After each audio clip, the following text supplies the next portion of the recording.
Dear students, hope you all are doing well at home. Stay home and stay safe.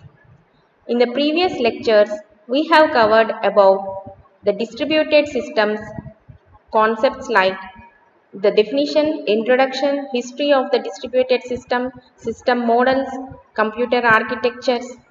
We have covered all the 5 system models. And now, in this class, you will be able to know what is the importance behind distributed systems and why they are gaining popularity nowadays. So, the topic is why are distributed computing systems gaining popular? The concept is discussed in these points. And the first one is the reason behind that gaining popularity is inherently distributed applications.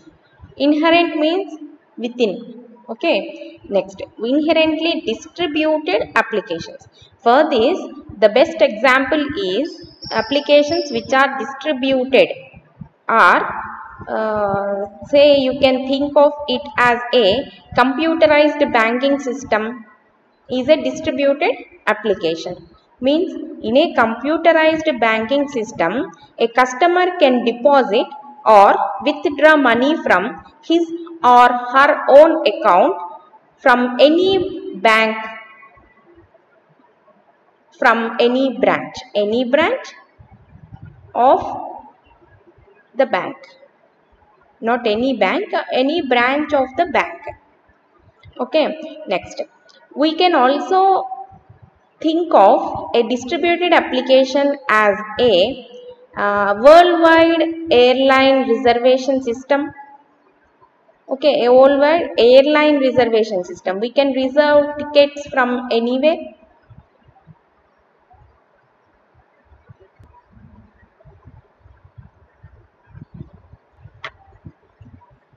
So these two are the distributed applications which we can think of, and inherently distributed applications means the applications can be processed from anywhere. So such examples we have discussed are banking system, computerized banking system, and this one, what is this, airline reservation system. And the other best example is the data related to particular employee in a nationwide organization can be retrieved from any branch office. Okay, understood? Again repeating, if an organization is there, it is a nationwide organization. So, in an employee database of a nationwide organization, the data related to the employee can be generated at any employee's branch office. And in addition, the global need to view the entire database is also possible at any branch office. So these are some of the examples of applications which are distributed inherently. So with this reason, the distributed computing system is gaining importance and popular. And the second reason behind this is information sharing among distributed users. So, the reason for the popularity of distributed computing systems is this one, means person-to-person communication facility is possible by sharing information over a long distances, great distances. Even the person is in other nation also, we can share the data. So any project which is geographically disparated means both the users are in different locations. In such a case also, We can transfer the files. We can transfer the files of any project. We can do an exchanging of messages by electronic mail to coordinate the work. So information sharing is possible among distributed users, and it is known as computer supported cooperative working or groupware. The next reason is resource sharing. We have also discussed about this, that information is not only the thing that we can share in a distributed computing system, we can also share hardware and software resources such as software libraries, databases, and hardware resources such as printers, hard disks, plotters, etc. in an effective way among all the computers and users in a distributed computing system. So resource sharing is another reason behind the gaining popularity of distributed computing systems. And the next one is better price performance ratio. This means if there are some hardware parts or hardware resources which are high in cost, so we can reduce by using the distributed system. Reduction of the price of microprocessors is nothing but we are using the combining the increasing speed of communication networks, and we are getting it for better price. As the resources are shared among different users, any expensive peripheral devices, say for example color laser printers, high speed storage devices, all those can be shared among all the computers of the same distributed computing system. So we can reduce, we can get it for a better price, and the performance ratio is also good. And the next reason is shorter response times and higher throughput. Throughput means output. Response time means whatever the time when the user submits the request and the user get back the response is nothing but the response time. So shorter response time means the server will respond in a less time and we will have a higher throughput.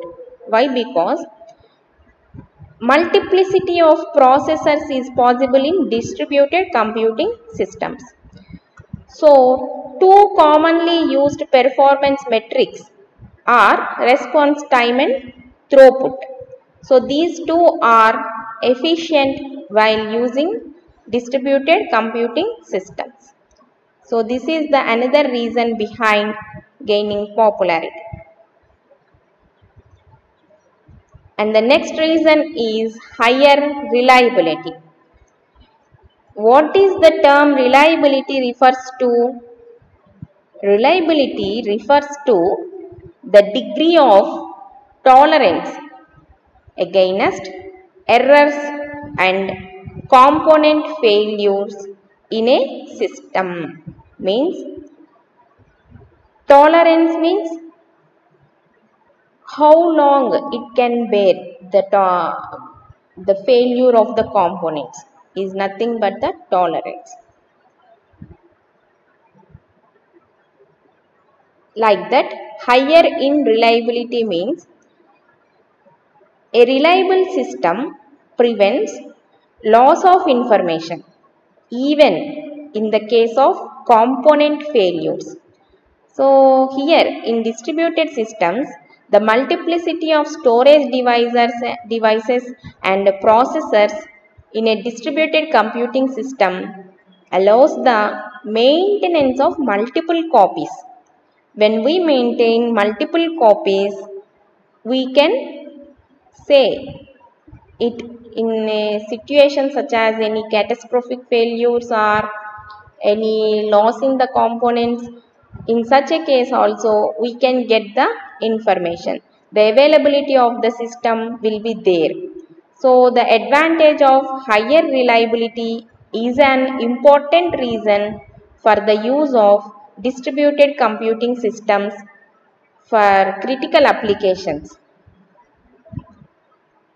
Another reason behind is extensibility and incremental growth. So another advantage, we can say that it is another advantage of distributed computing system is they are capable of incremental growth.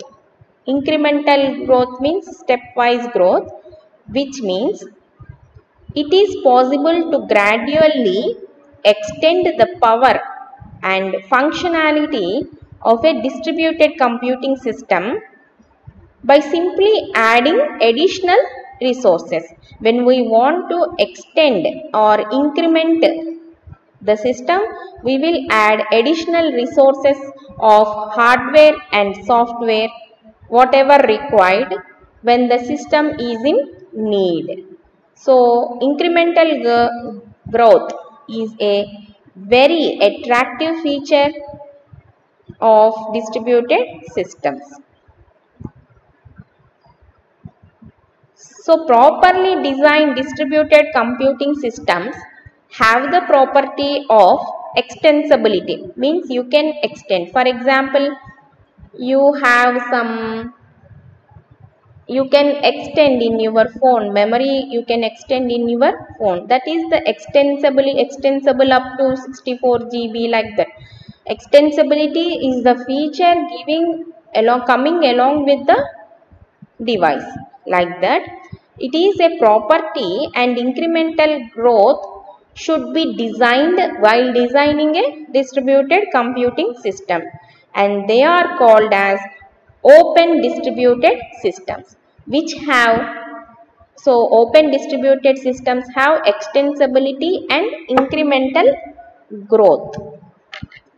And the next reason is better flexibility in meeting user needs.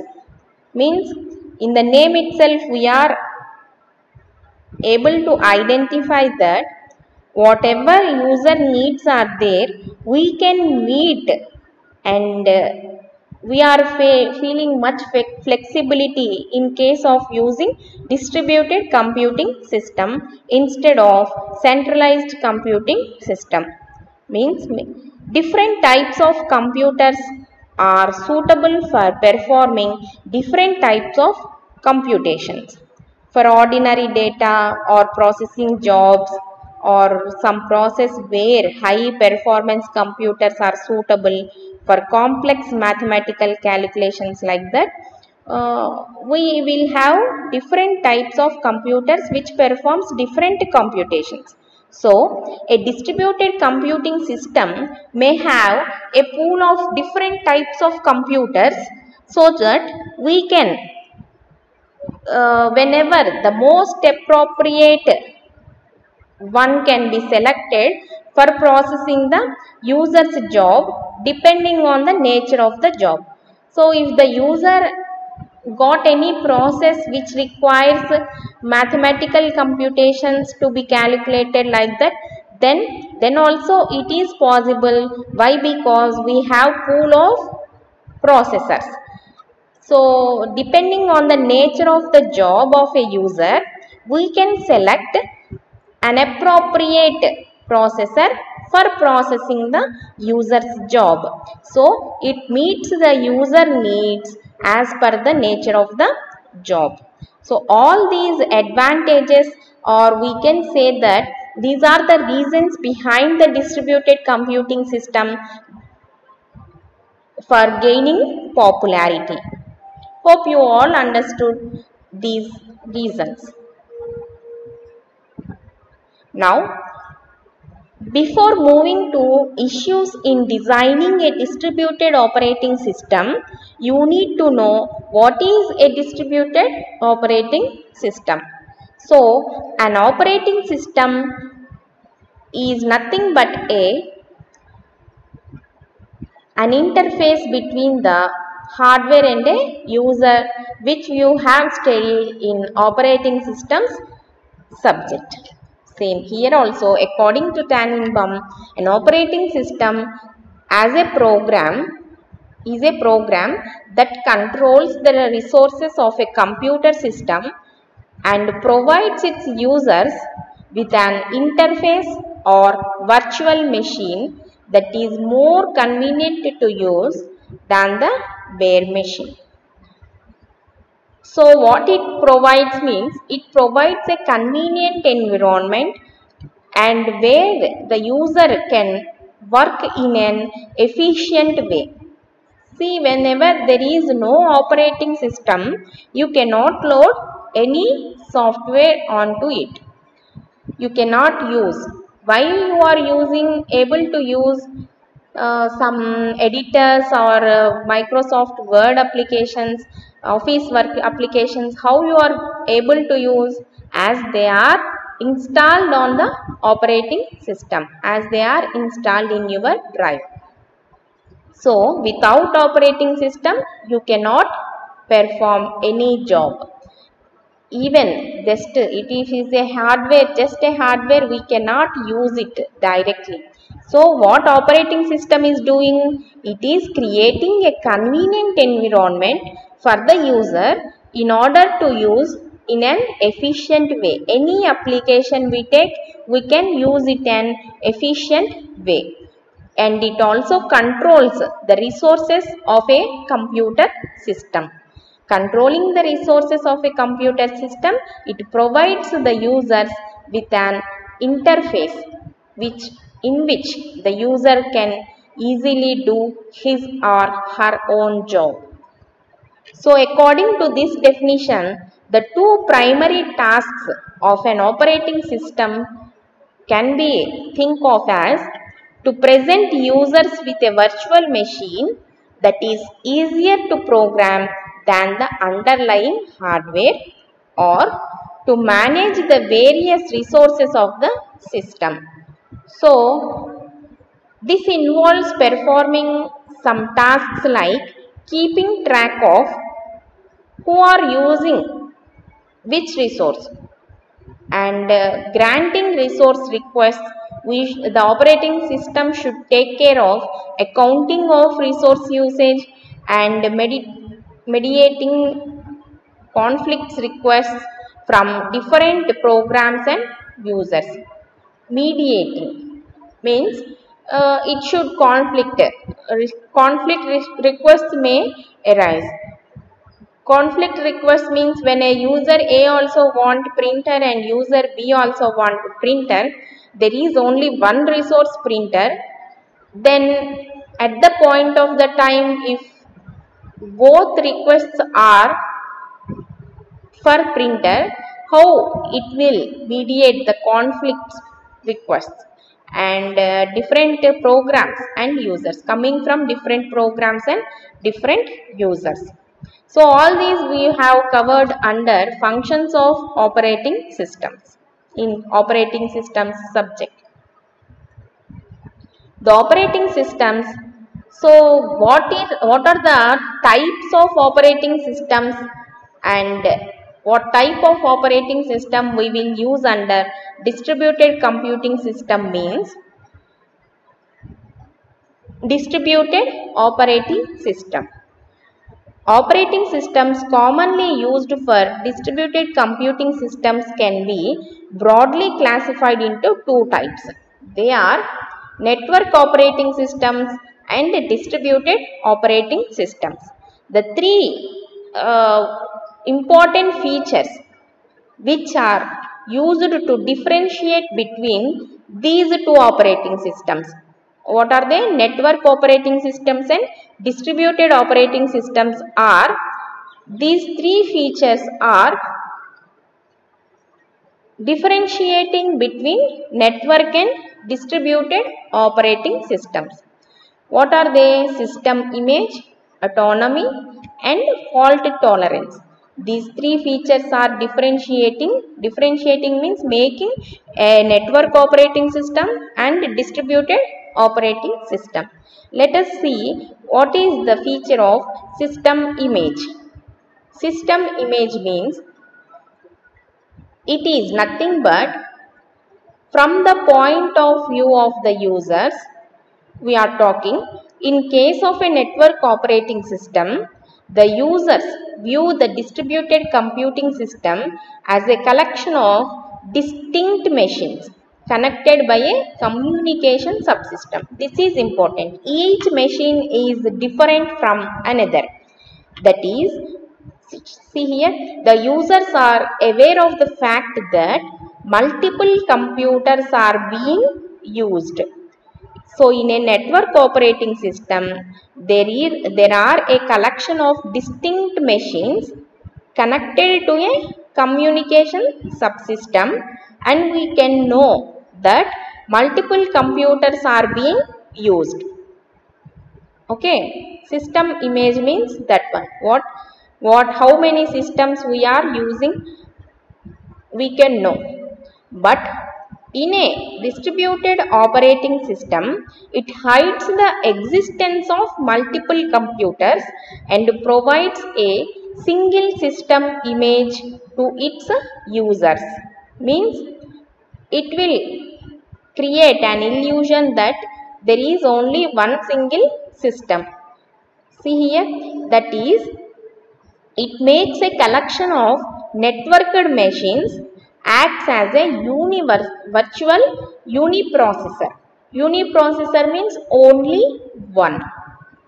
So this is nothing but the system image feature. What it is meant for?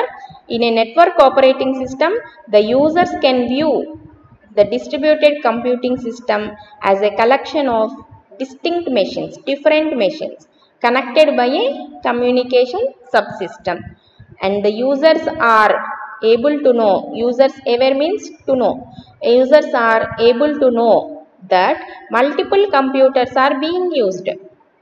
See, in a network, if somebody is online or in a Google Meet or in Zoom, you will be able to know how many participants are there in that meeting, right? That is nothing but in a network we can know multiple computers are being used. It is one of the examples. On the other hand, whereas in a distributed operating system, it hides the existence of multiple computers. It acts as a virtual uniprocessor. So, two examples for the system usage is, if the user wants to execute a job on a different machine in a network operating system, he or she will be fully aware on what machine the job is executing. If he want to execute on a different machine, then what he or she has to do? They have to either log on to the machine by using some kind of remote login command or any special commands we need to use, and we have to specify the machine on which the job is to be executed. We need to specify on which machine the job is to be executed. Means in either of the case, means in his local distributed computing system or in a remote computing system, he will be able to know on which machine the job is going to be executed in case of network operating system. He is fully aware about the execution of job on which machine it is going on or on which machine it is executed, like that. But in a distributed operating system, the user generally will not have any knowledge about the machine. He will be able to know that job is executed. That is this. The distributed operating system dynamically and automatically Okay, underline this point. Dynamically and automatically allocates jobs to the various machines of the system for processing. Here a user can choose on which machine my job should be executed, but here it will be done dynamically and automatically. That is what system image means. We will not be able to know, or we are not aware on which machine the job is executed. So, a user of distributed operating system generally will not have knowledge. He has no knowledge of the machine on which the job is executed. The job will execute and the result will come back to the user dynamically and automatically. That's it.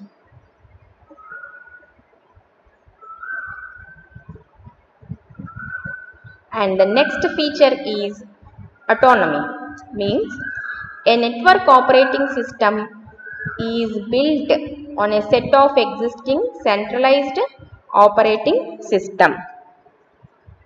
But in a distributed computing system,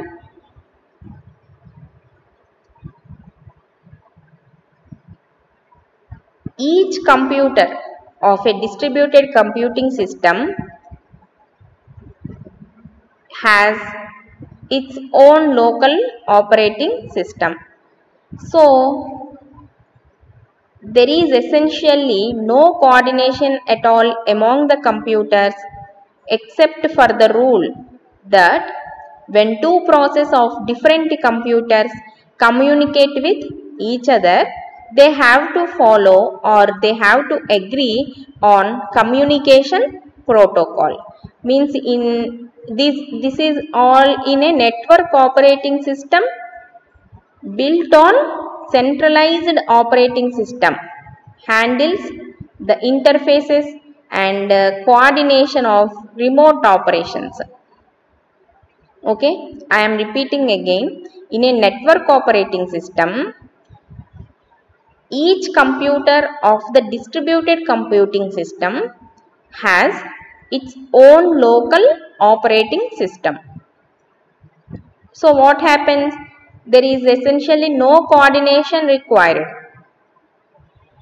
No coordination required for this purpose. So they will do their own job and they manage independent decisions. But in a distributed operating system, there is a single system-wide operating system and each computer of the distributed computing system runs a part of this global operating system. So, autonomy is one of the feature. Individuality or dependency is not there in a network operating system. So, this feature also one of the important one for differentiating between network operating system and distributed operating system. In short, if we want to summarize this feature means, it can be said that the degree of autonomy of each machine of a distributed computing system that uses network operating system is considerably high as compared to that of the machine which uses distributed operating system. Autonomy means individuality. We can do as per our own. So, it is high in network operating system than distributed operating system. Why? Because in distributed it is shared. So, the individuality or cooperation is needed. Individuality is less. Cooperation and coordination should be there while using distributed operating system. Another third feature which differentiates network operating system and distributed operating system is fault tolerance capability. Means in a network operating system, the fault tolerance capability can be think of that if 10% of the machines of entire distributed computing system are down at any moment, then we cannot, means at least 10% of the users are unable to continue with their work. Okay, got my point? When we are using a network operating system which provides with little or no fault tolerance capability, if it is fault tolerance capable, then no problem, but with no fault tolerance capability, if 10% of the machines are down, then at least we cannot do. 10% of the users are unable to continue their work as they are in a network. So in this feature in distributed operating system is unaffected, means most of the users are normally unaffected by the failed machines. Even the machine fail also, we can continue to perform the work normally.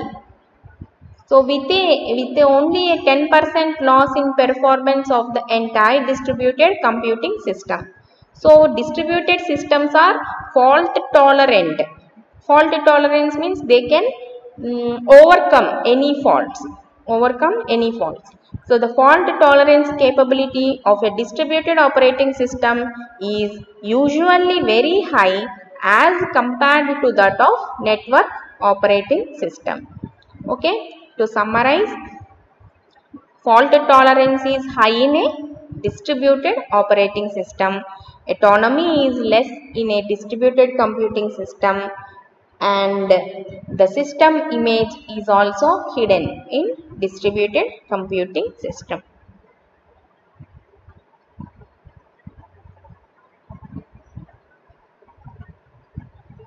So a distributed computing system that uses a network operating system is usually referred to as a network system.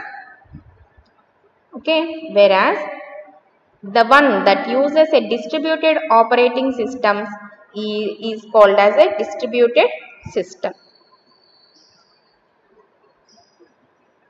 Okay, so when the distributed operating system is usually referred to as true distributed system, or we can simply say it as a distributed system.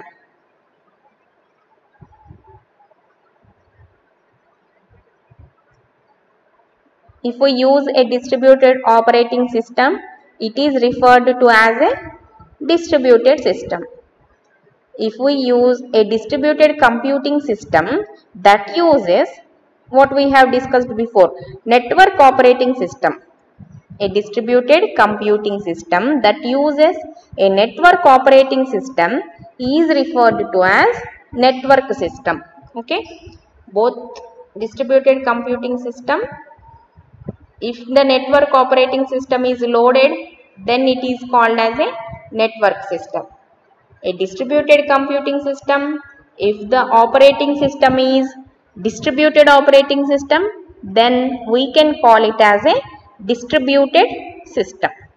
Okay, next, coming to issues in designing a distributed operating systems. The next topic is this one, issues in designing a distributed operating system. Previous what we have discussed, why distributed systems are gaining popularity and what is meant by a distributed operating systems, what are the features which differing network operating system and distributed operating system, we have discussed. So the next topic is issues in designing a distributed operating system. In general, the designing of the distributed operating system is more difficult. In system models we have seen, it is difficult to design a distributed operating system than centralized operating system, for several reasons. These are the reasons behind why we are saying that designing a distributed system is more difficult. The first one is transparency. Under transparency, we have access transparency and location transparency.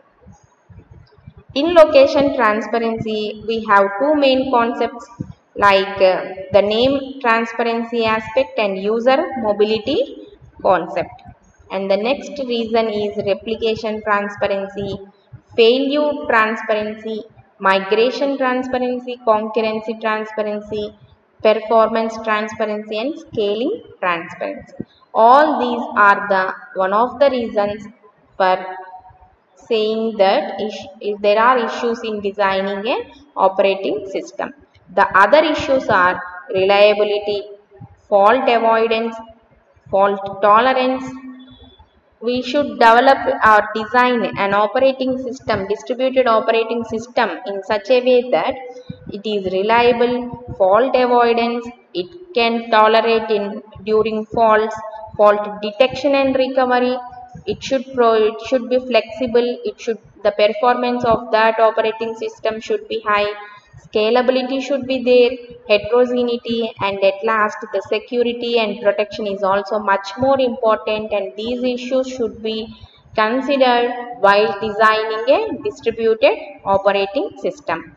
More about this we will discuss in detail about the issues in designing the distributed operating system in next lecture. Thank you.